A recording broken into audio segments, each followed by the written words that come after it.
All right, we're back with one of the all-time great Celtics tragics. He's a very smart fella, but he doesn't let it on. One of Australia's great basketball minds. We like having the great minds on here. We've got the almighty and all-powerful Jack Lynch. Thanks for coming on, big dog. Thanks for having me, Jimmy. It's good to have you here. Now, you can talk about the Celtics forever. You're a Celtics man, but we're here to talk about one of your great nemesis, maybe. We'll see how we go.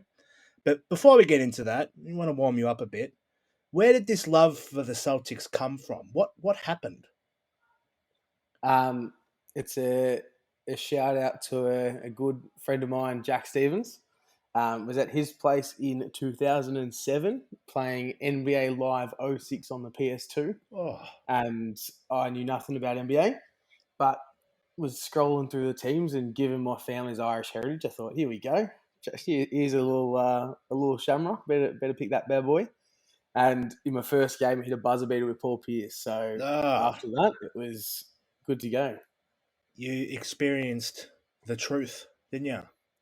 That was it. I could Wow, handle the truth. you could handle the I truth. could handle Jeez, it. takes a bit. LeBron sometimes struggles. Sorry, LeBron, I have to say, but yes. So you're a Celtics man. Was that the big three? Was that the when the big three were firing? So that was the year prior, Oh, but I knew nothing about it. And I remember reading in the paper one day that the Celtics won the championship the next year, and I thought, oh, how good's that? That's my team. it's your team. And then, 2009, I watched like two games. It was on 1HD, which is a throwback.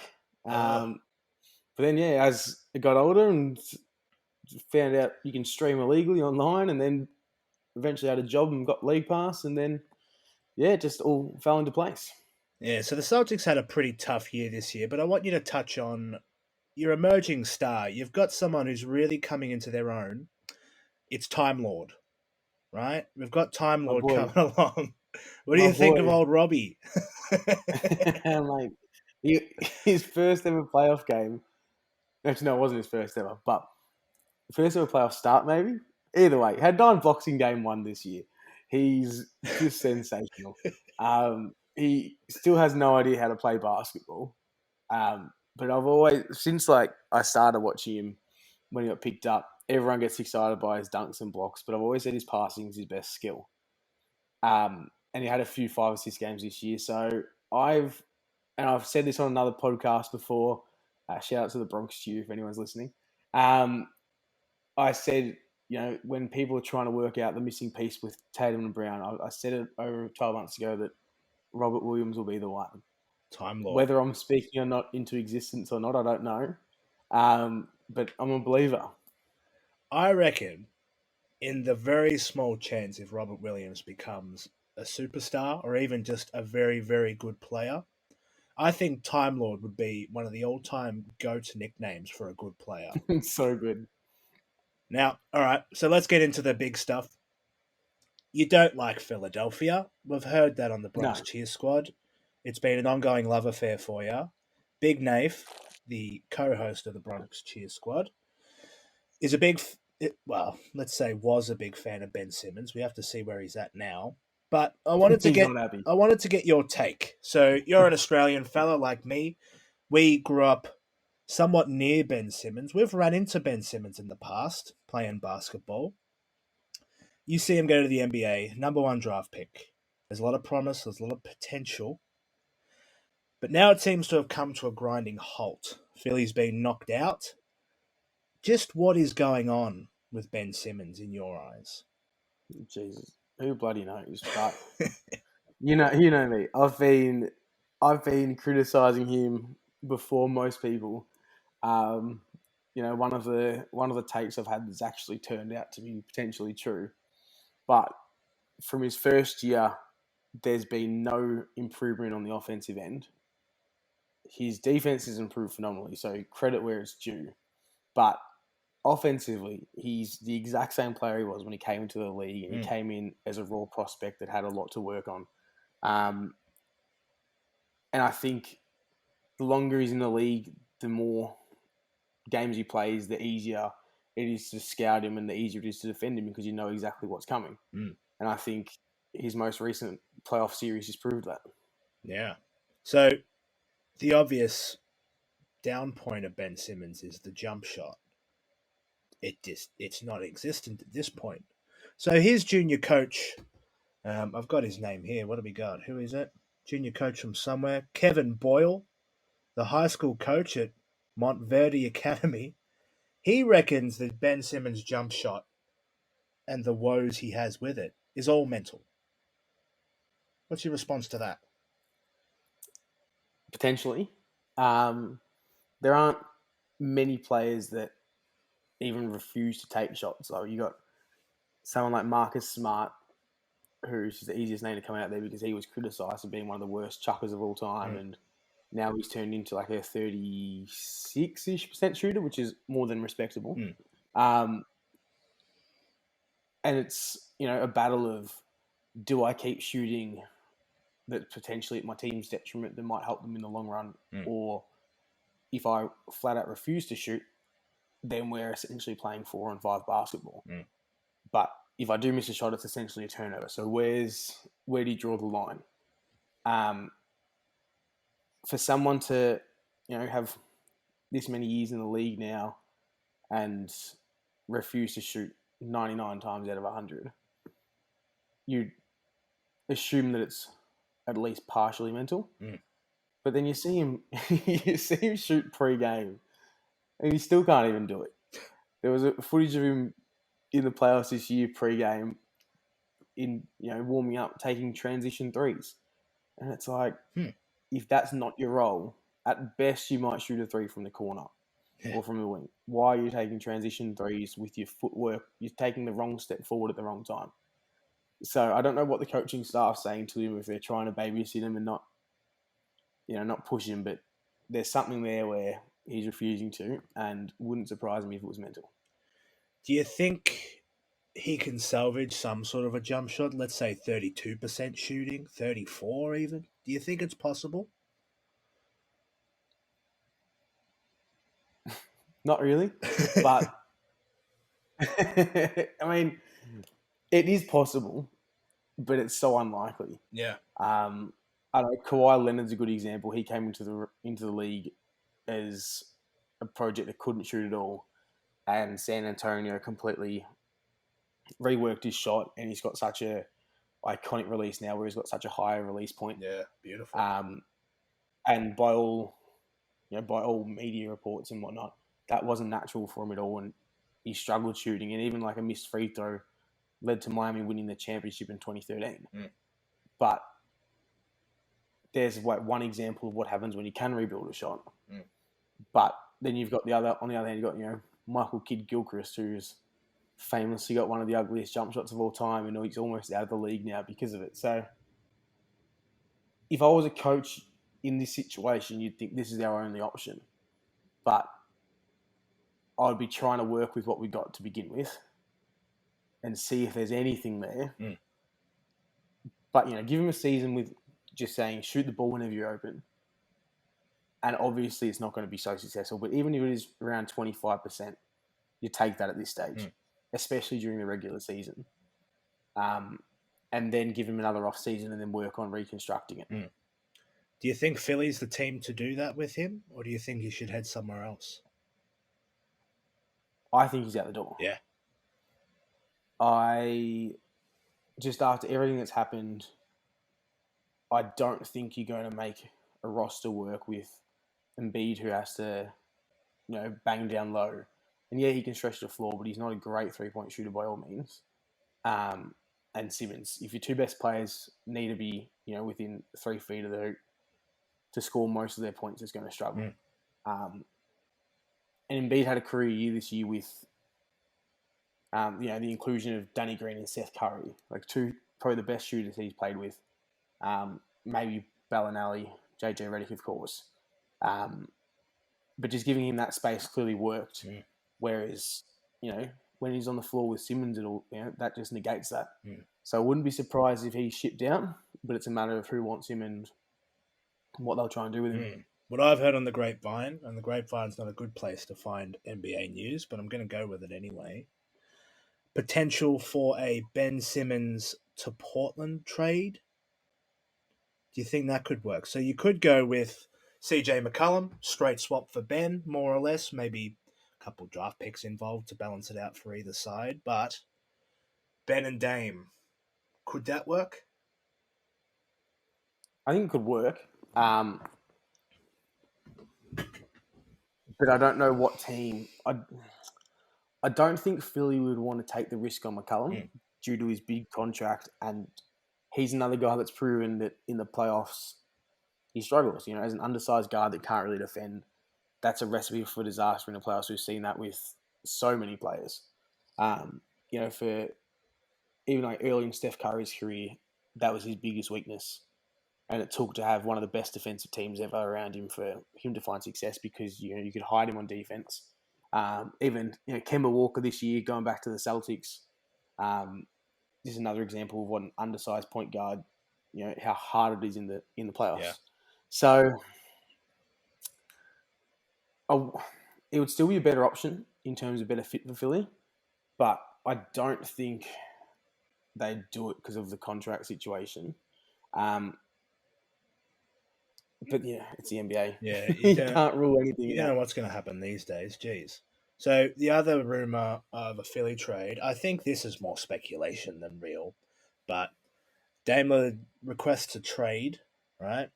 And you get the Dame Lillard for Ben Simmons, Tyrese Maxey, and Matisse Thybulle. I mean, if you're Portland, surely you say no to that. Wouldn't you think? You're just importing a troubled Philadelphia team into Portland that's already troubled anyway. He's the worst of our team. You guys Yeah, deal yeah, with yeah. You're a bad defensive team. Here's some defense, but yeah, nothing else. it. I heard a rumor of Minnesota being keen, but I mean, it's all speculation, like you said. Yeah, But it's just hard to find a team where you think, yeah, that works.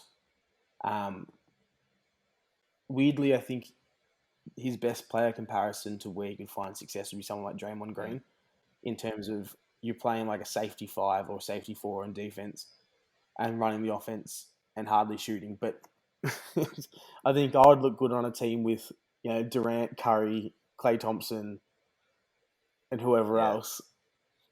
So how successful Dre would have been if he was in Philly with Embiid all these years. Probably less so, right? Still a hard player, gosh, but yeah, wouldn't really want to see Draymond and Embiid line up together. That's a disaster, chef, if it's waiting to happen. So Minnesota, they've got the draft stock to trade for Ben. We'll see what happens. They don't have a draft pick this year, at least a high one. Golden State got that one. So maybe it could be something they do to rejuvenate. They've got Cat and Edwards and D'Lo, and not much is really happening. Cat's not taking much of a step. D'Lo and Simmons played in high school together as well. Really. So at the famous Montverde Academy under what Kevin coach was it? Boyle. Kevin Boyle. So that might be a little. I mean, that's probably where the rumors come from. Some journalists have said these players know each other. They can go. Kevin Boyle's on the boil, mate. He's striking up. He's a big fan of the show. He's going to have his own section soon called On the Boil. Great to have you on, Kevin. Love listening to you. Anyway, so the trade stuff. You can go down a big hole and speculate. I don't want to do that. You go to the other podcasts for that. They do it better than we ever could. But I tried to look up in the whole of internet. Some really really good NBA players with no jump shot. The list isn't great, and most of the list eventually developed a jump shot. So we've got Jason Kidd. Couldn't shoot. Became one of the great point guards. You'd love for Ben to be Jason Kidd. You've got. He was top 5 in 3-point makes. I know that's a big turnaround. Can you imagine if Ben Simmons has a 203 season? There'd be so much footage of me on podcasts talking shit that'd be resurfacing. It'd be a beautiful time. It'd be strange, but I'd love it. We've got Giannis, of course. That's its own thing. I don't even think he should really take shots, but he does take them. Mid-range he can do it. He has big games. So, and he's still developing. You never know where he could go. We've got Josh Smith. Josh, he's still getting paid by the Pistons. I'm pretty So he must sure. be a great player. Must be a really good player. Highway robbery. We've got Blake Griffin. So, of course, develops a half decent He shot. developed. You know, Yeah, got he was old fantastic. mate Tony Allen, your mate. First team all defense. Yeah, sounds familiar. And of course, we could not go past Ricky Rubio. You know, we love a bit of Rubio, but that's not great company to be in, especially if you He's, factor out the ones who, like, before they developed the shot. Doesn't give you much hope, does it? he's my man, Antoine Walker on there. No, probably should be. He's uh, there was one reporter that asked him, Antoine, why are you shooting so many 3-pointers? And he said, because there's no 4-pointers. We love to see that. God, introduce a 4-point line just for Antoine Walker. That'd be great. Perfect. So, look, I don't have much hope for the jump shot part of Ben Simmons, but I do feel like he can find a better home for himself. Maybe on one of those developing teams. Maybe OKC could do a little bit of a, revive the trade potential. They love doing a bit of that. They got your boy Kemba. I have They fond do. memories of breaking news to you that Kemba has been traded at the pub and seeing the color drain from your face. It was a beautiful sight to see. I think that was just the Guinness that was going through me rather than the Kemba Walker Yeah, trade. something else was making you go a bit white then, wasn't it? So, look, Ben Simmons, he has decided not to participate in the Olympics. So, this basketball podcast, for all those listening, we're going to have an Australian view of the NBA, a little bit of NBL, but like, we want to focus on NBA. And a big part of that is the Olympics coming up. I was planning to do a big series on the defensive juggernaut that would be the Australian basketball team. You got Ben Simmons, you got Matisse Thybulle, two all American defenders. You got Banger and Aaron Baines who can hold it down, but now Ben isn't coming because he wants to work on his skills. Does that mean Thybulle's out as well? That's what I'm wondering. You know what? I mean, Thybulle's probably not going to get a run at the Olympics with the American team. So if I was him, hey, why not? That'd be a bit of fun. Go to Tokyo. Stupid not Yeah. to. But I also wonder, Ben Simmons, if a lot of it's mental, I think that going to the Olympics, you'd have license to chuck up shots on that Australian team. That would probably be as good for his confidence and just, match simulation, high pressure against pretty good teams. I think that'd be fantastic for him. Obviously, he doesn't agree. He's done this with the past Olympics, when he got drafted, didn't do the 2016. Do you think having another summer of skills would be good for him, or do you think it's just not going to happen for him? I mean, like you said, didn't do the last Olympics, didn't do the last World Cup, not doing this Olympics. Given that, like I said, it hasn't improved his offense in however Mm, many years in the NBA. Is it 5 seasons now? 4 seasons now. Um, I don't know. I don't know what he's doing when he says mm, he's improving his skills. I looked at his stats before and it was like per 100 possessions since he entered the league. And it was like 23, 23, 23, and then 21.5 this year. So not much mm. of a drop, but it shows how consistent it is, how consistent it has been. His assists are essentially the same all the way around. His rebounding is the same all the way around per 100 possessions in the NBA. So it's like usually as you play, as you enter, like, develop into your career, the game becomes a bit slower for you, and naturally you'll find a few more assists and you'll score a few more points. But I don't know what he does. I just, I would like you look at his workout videos and you'll see I can guarantee it. There'll be a post trending in 6 weeks, and it's Ben Simmons lighting up from Yeah. 3-pointer. Like, is this what we've got forward to look to? And he'll be in some high school gym. No one will be there. and he'll hit 3 threes in a row, and that's Walks all off. he'll get. And people are going to lose their mind, being like, he's reinvented his jump shot, and some analysts will be talking about his elbow position, how it's different, and the same thing will happen where he walks out on the court next year and passes open a wide open three. Look, yeah, it's gonna be small odds, but I reckon if I was a betting man, I would put money on Ben Simmons to hit 100 threes in a row at practice. I reckon he's going to challenge Steph there if he puts it in over the summer. I will say, and we'll probably finish on this note because, I'm getting a bit hungry and the tour's about to start. But I was looking at the statistics, the ones that you just read out, and Ben Simmons is already the statistical Australian GOAT in the NBA. Greatest of all time. The stats for everyone else aren't that great. So, but Andrew Bogut's got a third team All NBA. I can read out Andrew Bogut's. He's an NBA champion, All NBA third team, NBA All Yeah. Defensive second team, NBA All Rookie first team, and NBA blocks leader. I reckon Ben's got him covered. We love a bit of Bogut, coming out of the closet in Harry Potter. Love a Bogut. But we should not look past how good Ben Simmons is compared to the rest of the Australian field we have in the NBA. And we love him. I love him. I want Ben Simmons to be great. And he can be. So I'm going to put some more stock in him. I'm going to ride the Ben Simmons train.